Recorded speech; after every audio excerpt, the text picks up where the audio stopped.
Bengal files নামে নতুন একটা মুভি এসেছে। বেঙ্গল ফাইলস মুভিটা কিন্তু সব হলে অ্যাভেলেবেল নেই বললেই চলে, কারণ বেশিরভাগ হলই হাউসফুল করে রেখে দিয়েছে দ্য কনজিউমিং। যাই হোক, সেটার কথায় আমরা পরে আসছি। আগে এই মুভিটা সম্বন্ধে জেনে নেবো যে মুভিটা কেমন হলো। এই মুভিটি বিবেক অগ্নিহোত্রী স্যারের। এর আগেও আমরা দ্য ভ্যাকসিন ওয়ার কিংবা কাশ্মীর ফাইলস এর মতো রিয়েল স্টোরি বেস মুভি আমরা দেখেছি।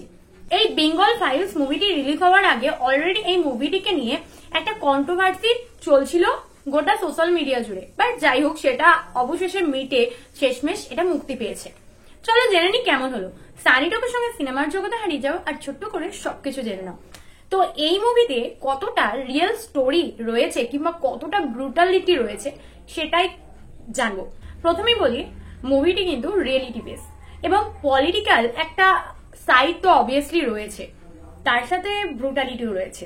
আর পলিটিক্সের যে দিকটা দেখানো হয়েছে সেটা একেবারে ডিপ ভাবে দেখানো হয়েছে।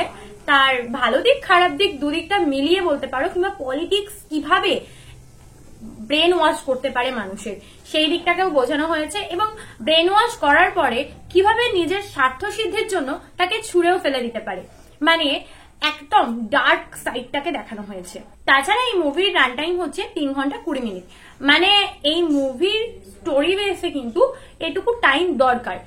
তবে বলতেই হচ্ছে যে ফার্স্ট 1 ঘন্টা যেটা রয়েছে সেখানে তোমরা কিন্তু স্টোরি পাবে, বাট ব্রুটালিটি বা কোন রকম ক্লাইম্যাক্স টুইস্ট এরকম তেমন ভাবে পাবে না।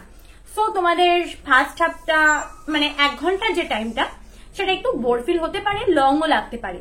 আবার এটাও মনে হতে পারে যে কখন মুভিটা শেষ হবে, আবার শেষে এটাও মনে হবে যে স্টোরি তো শেষ, তাহলে এরপর বাকি টাইমটা আমরা কি দেখবো, এখানেই মুভি শেষ হয়ে যাওয়া দরকার। কিন্তু এক কথায় বেঙ্গল ফাইলসে স্টোরিটাকে খুব ডিপলি ভাবে এক্সপ্লেন করা হয়েছে, যার জন্য এইটুকু টাইম কিন্তু দরকার। অন্যদিকে প্রত্যেকের অ্যাক্টিংও কিন্তু সেরা। মেন নজর কাড়বে 3 জনের অ্যাক্টিং, যাদের ড্রামাটিক অ্যাক্টিংটা অনেক বেশি ফোকাস করেছে।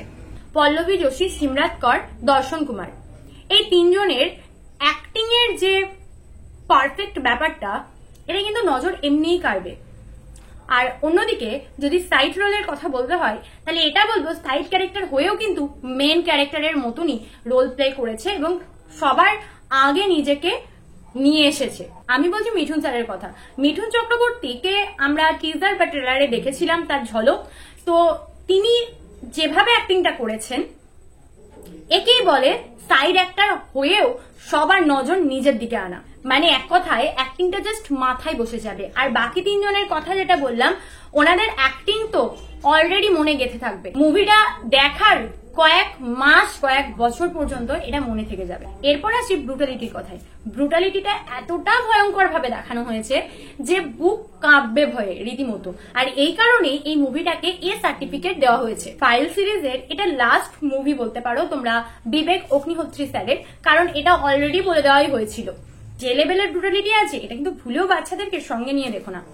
চলো, এখনো যদি তোমরা না দেখে থাকো তাহলে অবশ্যই একবার দেখে নাও। অনেক কিছু অজানা জিনিস তোমরা চোখের সামনে জানতে পারবে, যেগুলো বর্তমান সিচুয়েশনে দাঁড়িয়ে একটু হলেও জেনে রাখা দরকার। চলো, আমার চ্যানেলে যদি নতুন হয়ে থাকো চ্যানেলটিকে সাবস্ক্রাইব করে আমার সঙ্গে জয়েন হয়ে যাও। সানি টপের সঙ্গে সিনেমার বকবক হয়েছে শেষ, আবার আসছি নতুন মুভি নিয়ে। তোমরা সবসময় থাকো ফ্রেশ। সাবস্ক্রাইবটা কিন্তু করতে হবে।